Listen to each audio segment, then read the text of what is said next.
जबलपुर का नाव हादसा, एक ऐसी घटना जिसमें कुछ ही पलों में सब कुछ बदल गया। लोग सफर कर रहे थे, कुछ हंस रहे थे, कुछ अपने घर लौट रहे थे और कुछ अपने आने वाले कल के सपने देख रहे थे। लेकिन अचानक एक ऐसा पल आया जब पानी ने सब कुछ अपने अंदर समा लिया। सवाल यह है, क्या यह सिर्फ एक दुर्घटना थी या इसके पीछे कोई गहरा संकेत भी छिपा हुआ था? हम इंसान अक्सर हर चीज को एक साधारण कारण से जोड़ देते हैं। हम कहते हैं शायद गलती हुई होगी, शायद प्रबंधन में कमी रही होगी, और यह सब सही भी हो सकता है। लेकिन एक और स्तर होता है जिसे हम अक्सर नजरअंदाज कर देते हैं, प्रकृति और ब्रह्मांडीय ऊर्जा का स्तर। नमस्कार, आप देख रहे हैं ट्रांसफॉर्मेशन जीपीटी। यहां हम मिथोलॉजी, एस्ट्रोलॉजी और साइकोलॉजी के माध्यम से वास्तविक घटनाओं के गहरे अर्थ को समझने की कोशिश करते हैं। ज्योतिष के अनुसार इस ब्रह्मांड में हर तत्व, जल, अग्नि, वायु और पृथ्वी, एक विशेष ऊर्जा का प्रतिनिधित्व करता है, और जब इन तत्वों में असंतुलन होता है तो उसका प्रभाव हमारी वास्तविक दुनिया में दिखाई देता है। इस घटना में सबसे महत्वपूर्ण था जल तत्व। जल तत्व सिर्फ पानी नहीं होता, यह हमारी भावनाओं का प्रतीक है, हमारे अवचेतन मन का प्रतीक है और छिपे हुए खतरों का भी संकेत देता है।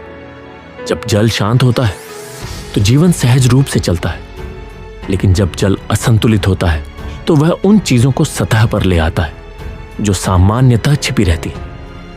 ज्योतिष में जल तत्व का मुख्य कारक है चंद्रमा। चंद्रमा दर्शाता है मन, भावनाएं और मानसिक संतुलन। यदि चंद्रमा मजबूत हो तो परिस्थितियां नियंत्रित रहती हैं, लेकिन यदि चंद्रमा कमजोर हो तो भ्रम, अस्थिरता और असंतुलन बढ़ जाता है। अब बात करते हैं राहु की। राहु को ज्योतिष में सबसे रहस्यमय और अप्रत्याशित ग्रह माना जाता है। यह भ्रम पैदा करता है, अति आत्मविश्वास देता है और अचानक होने वाली घटनाओं का कारण बनता है। राहु चेतावनी नहीं देता, वह बस एक क्षण बनाता है और उसी क्षण में सब कुछ बदल जाता है। जब राहु और चंद्रमा एक दूसरे को प्रभावित करते हैं तो एक विशेष योग बनता है, ग्रहण योग। ग्रहण का अर्थ केवल सूर्य या चंद्र ग्रहण नहीं होता, यह स्पष्टता का भी ग्रहण होता है। इस स्थिति में निर्णय लेने की क्षमता कमजोर हो जाती है और यहीं से गलतियां शुरू होती हैं। सोचिए, अगर एक नाव अपनी क्षमता से अधिक लोगों को लेकर चल रही हो और कोई उसे रोकने की कोशिश न करे, अगर सुरक्षा नियमों को नजरअंदाज किया जा रहा हो और फिर भी कोई ध्यान न दे, तो क्या यह सिर्फ मानवीय गलती है या सामूहिक भ्रम का परिणाम है? अब यहां आता है शनि। शनि को कर्मों का न्यायाधीश कहा जाता है। यह धैर्य की परीक्षा लेता है, समय देता है और फिर परिणाम देता है। और जब शनि सक्रिय होता है तो छोटी सी गलती भी बड़े परिणाम में बदल सकती है। जब चंद्रमा कमजोर हो, राहु सक्रिय हो और शनि की दृष्टि भी हो तो एक ऐसी स्थिति बनती है, भ्रम प्लस असंतुलन प्लस कर्मफल, और यही संयोजन अक्सर दुर्घटनाओं का कारण बनता है। लेकिन यह सब डराने के लिए नहीं है। ज्योतिष का उद्देश्य भय पैदा करना नहीं, बल्कि जागरूकता बढ़ाना है। हर घटना एक संकेत होती है, एक सीख होती है।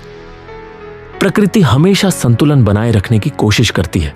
जब इंसान अपनी सीमाएं भूल जाता है, जब लापरवाही बढ़ जाती है, जब नियमों को नजरअंदाज किया जाता है, तब प्रकृति हस्तक्षेप करती है।